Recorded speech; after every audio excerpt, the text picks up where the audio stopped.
Non, c'est pas ça non plus. J'en ai marre. Putain. D'après Tony Montana, tu pues trop, faut que je change de couvre-chef.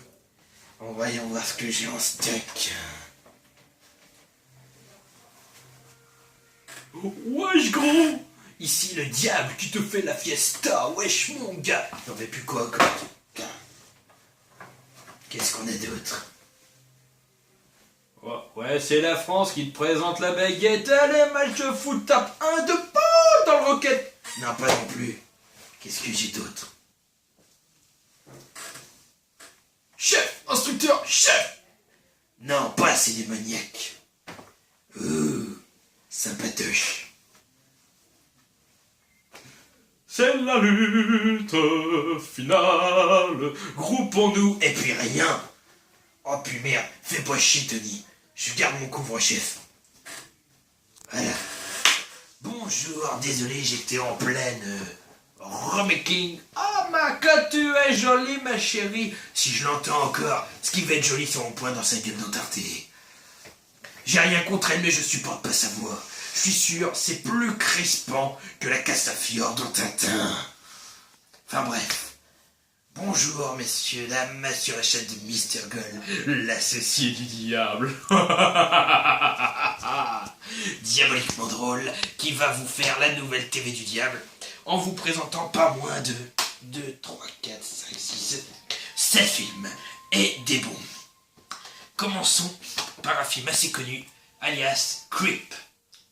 Donc, un film que j'ai regardé avec ma mère, qu'on n'aurait pas dû regarder, qui est assez violent. Je vous expliquerai pas pourquoi on l'aurait pas dû regarder. Ah oui, je laisse des secrets, c'est con, hein. Et donc, qui se passe avec donc cette actrice-là, la blonde, avec notre ami le Ward, donc j'ai plus le nom des acteurs, je sais juste qu'ils sont très bons, et qui justement vont devoir survivre dans un métro à une espèce de personnage qui revient, qui était à l'origine un embryon, qui était déformé, qui à la fin n'est plus rien parce qu'il se fait niquer par la belle blonde alors que le noir crève. Je viens de vous spoiler tout le film. Profitez-en de le regarder. Même sans ça, on passe des bons moments. L'horreur est accrocheur, elle est mise à un très haut niveau, même si toute l'horreur n'est pas montrée, on devine ce qui va se passer. Dans le sens horrifique, pas dans le sens des choses. Il y a pas mal de suspense. On essaye de chercher qui va être tué comment. Et franchement, c'est un bon film. Juste petite bémol, c'est dommage qu'on n'ait pas de caméo sur le passé du tueur pour mieux comprendre ce qu'il est vraiment. Voilà. Ensuite, une série que j'ai enfin regardée, c'est plus du nanar qu'autre chose, c'est les House. Donc voilà, les célébrissimes House, alias La Maison Hantée. Donc 2 films complètement barrés. Donc déjà, j'ai vu House 1, évidemment. Donc pareil, sur des gens qui habitent une maison, le père doit retrouver son fils qui a été envoyé par le miroir de l'armoire à pharmacie, dans un autre monde, où son ancien collègue de l'armée l'a emprisonné. Donc entre fantômes délirants, sorcières débiles, démons bizarres et maisons aux 1000 passages secrets, vous passerez un moment très fun à vous taper les barres devant House. Donc à savoir, les House, il doit y en avoir 4 ou 5 je crois, mais j'ai pas trouvé encore les autres en version française s'ils existent. Et House 2, donc là je trouvais encore plus délirant, donc là ça se passe dans un côté western, donc un jeune homme qui va voir pour retrouver un crâne de cristal qui aurait appartenu à son arrière, bientôt c'est ma bande film qui va faire une marche arrière, arrière-grand-père, qui malheureusement, en voulant choper le crâne dans sa tombe, va réveiller le grand-père aussi. Comme on n'est pas assez de fous, grand-père va voir les jeunes filles, batifoler alors que c'est qu'un macabé, et picoler quelques bières après avoir pris quelques personnes au lasso. Malheureusement, son ennemi toujours va revenir, et entre moments délirants où on passe de la préhistoire au Maya, en passant par 36 000 trucs bizarres, on va retrouver des personnages fort sympathiques, comiques, et pareil, passer un très très bon moment. Les House, 2 films que je vous conseille. Ensuite, une trilogie que j'ai enfin regardée, que Tony Montana m'a offert. D'habitude, je les regarde au fur et à mesure que je les achète. Ceux-là, j'ai dû les regarder avant, ça me rappelait mon enfance. Les Puppet Master. Une putain de trilogie Et encore, c'est une trilogie alors qu'il y en a 11 épisodes. Donc pareil, cette série-là, je vous la ferai dans ma nouvelle émission, dans les premiers, à mon avis, qui s'appelle Encyclopégore. Celle-là, je ne demanderai pas l'avis des fans, je la ferai, je m'en fous. Et donc, pareil, donc réalisé par Charles Band. Et donc voilà, donc le 1 qui était très bon, où c'est plutôt Charles Toulon, donc le créateur, qui va se faire tuer. Du coup, on va revenir dans le présent. Des gens vont en profiter, vont essayer avec 5 personnes qui sont plus ou moins médiums, ont des pouvoirs, trouver ce qui s'est passé parce qu'un de leurs proches s'est suicidé. Et du coup, ils vont tomber sur les figurines qui vont les tuer une par une. Donc très bon moment avec les figurines des Puppet Master qui sont tout juste emblématiques. Le deuxième, c'est après le premier épisode, parce qu'il y en a que c'est avant. Nous retrouvons Charles Toulon, mais un peu bandé, puisqu'ils ont fait revenir leur maître à leur vie, les poupées. Malheureusement, des gens vont venir pour aller voir l'hôtel, des gens du paranormal, vous allez me dire, qui vont essayer de trouver ceux qui se passent pas bien à l'hôtel. Ils vont se faire tuer pareil un par les poupées, mais les poupées vont finir par se venger et se retourner contre leur maître Charles Toulon. Un très bon... les 3 premiers épisodes, ce sont les meilleurs de la saga Puppet Master. Franchement, il n'y a pas à chier.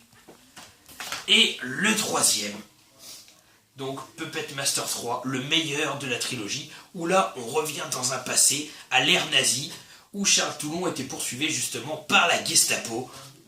Et pour s'en sortir, va faire appel à ses figurines, parce que les gens de la Gestapo ont pour but de réanimer les soldats morts, pour qu'ils se fassent fusiller à la place des soldats nazis vivants. Et en voyant le sérum injecté dans les figurines, ils vont essayer de vouloir prendre ce sérum pour l'injecter à leurs soldats morts. Si vous m'avez perdu, c'est normal, moi aussi je m'y perds des fois. Donc c'est dans cet épisode notamment qu'on rencontre un des nouveaux personnages, alias 6 coups, 6 bras pour 6 fois plus de coups, et qu'on a notamment les personnages habituels, c'est-à-dire Lady Sheen, Lady Sangsue, moi je l'appelle, Blade, et Tête d'épingle. Donc 3 films réalisés par AccuFilm, très difficiles à trouver, que je remercie Tony Montana de les avoir achetés et que je vous conseille à tous, évidemment. Et en dernier, c'est là que j'ai envie de sortir mon couteau pour en étriper un qui filme. Un caméraman. Gladiator, le steelbook, pareil, cadeau de Tony Montana. Je vais te l'envoyer dans la gorge, tu vas pas rigoler. Et donc un steelbook très bien fait, donc pareil que je vous avais montré avec les 2 Blu-ray et le magazine.